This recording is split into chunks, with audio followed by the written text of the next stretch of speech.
Hello students, I hope you all are fine. So now, today, we'll be starting with a new chapter from a supplementary book. And the name of the chapter is Should Wizard Hit Mommy? This chapter is written by John Updike. Before moving on with our chapter, we need to know about the author. John Hoyer Updike was born in the year 1932 and he died in the year 2009. John, he was an American novelist, a poet, a short story writer. He was also an art and literary critic. One of only 3 writers to win the Pulitzer Prize for fiction for more than once.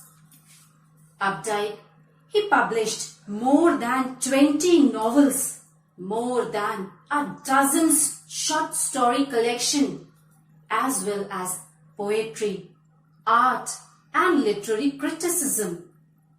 He also wrote several children's books during his whole career. Hundreds of his stories, reviews and poems, they appeared in the New Yorker.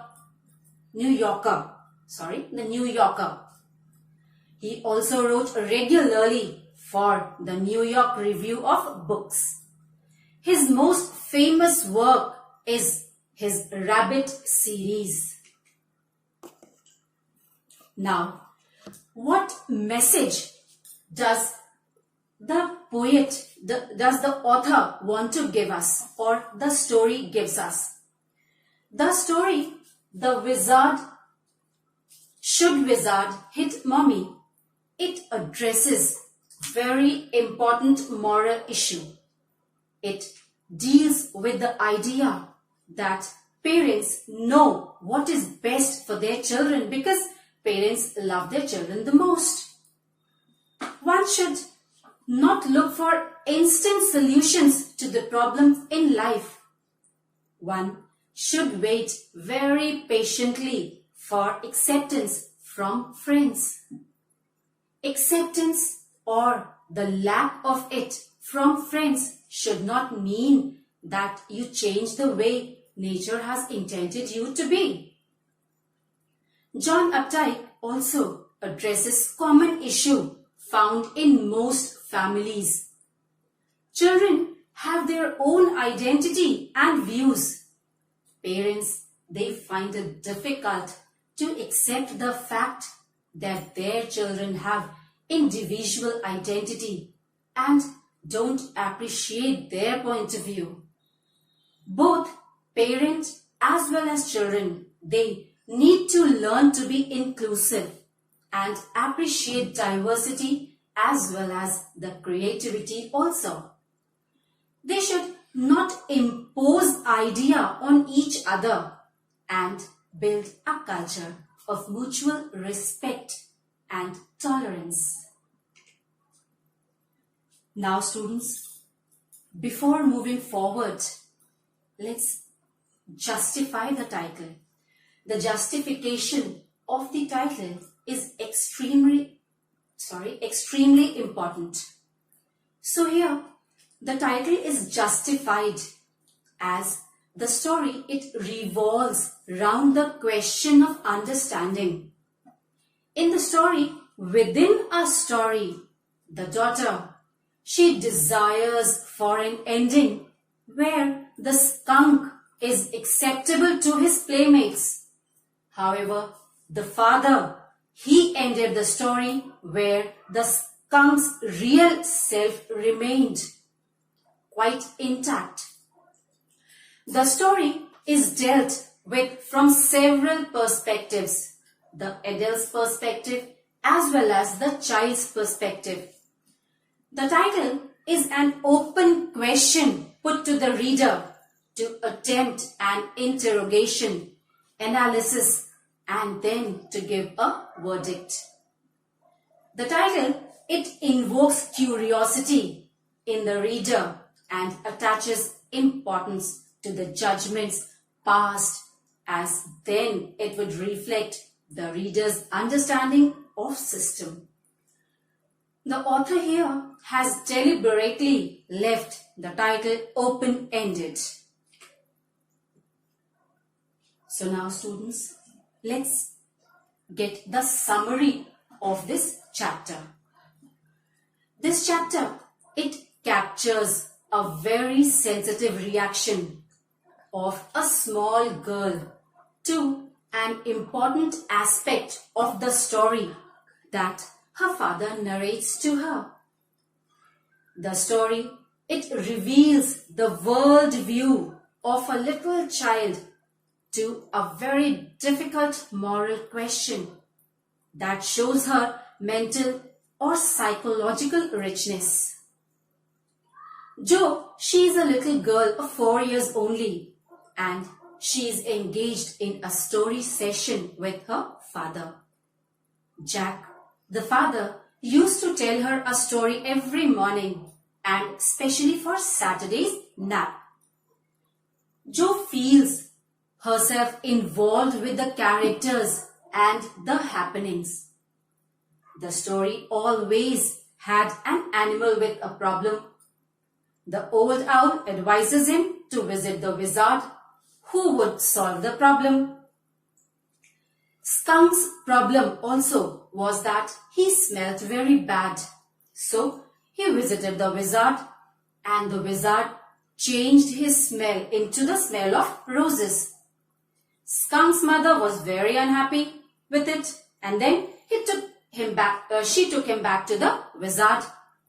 She hid the wizard and asked him to restore the original smell of skunk. She wanted her son to keep his identity of a skunk and wanted his friends to accept him for himself. So the wizard changed him back to smell like a skunk. After hearing the story of Roger Skunk, Jo was not happy with the ending. She wanted her father to change the ending. She wants the wizard to hit the mother back and let Roger be with her father, was not ready to do so, establish his authority. This raises a difficult moral question, and that was whether parents, they possess the right to impose their will on their children. Then his father finds it very difficult to answer her question. Now students, let's move on with the chapter. In the first paragraph of the chapter, we'll study that how father tells a story to his daughter Jo. Father, he tells stories to his daughter Jo in the evenings and for Saturday naps. He had been telling stories since Jo was 2 years old.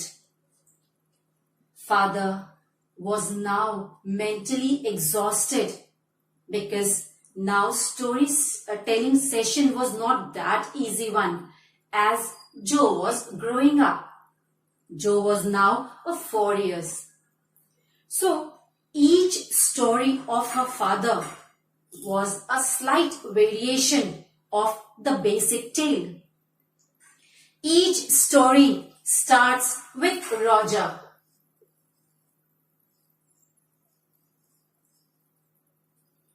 Each story starts with Roger, accompanied by an animal. Let it be any animal. Let it be Roger fish. Let it be Roger squirrel or anything. The story revolves around Roger. So, this Roger creature always was in some trouble. Then, Roger was advised to go and visit to Owl. And this owl was wise and old. The owl was wise and old. So, Roger visits a wise owl with his problems. The owl tells him to go to the wizard. As the owl was not having the solution, so he was being directed towards the wizard. The wizard, when the Roger creature would reach to the wizard would perform a magic spell to solve the problem and then asks for fee. Roger does not have sufficient money. Then wizard, he directs the animal to a place where the extra pennies could be found. Roger, he finds the money, pays the fees to the wizard and then goes home. Roger's daddy returns home from Boston and then they have their supper. With this, the story comes to an end. This story, the father, he used to recite to the daughter Jo. This was the basic story plot, around which the story revolved. That's it, dear students, for today. I hope you all have understood. But still, if you feel that you are having any problem, please feel free to ask. Thank you.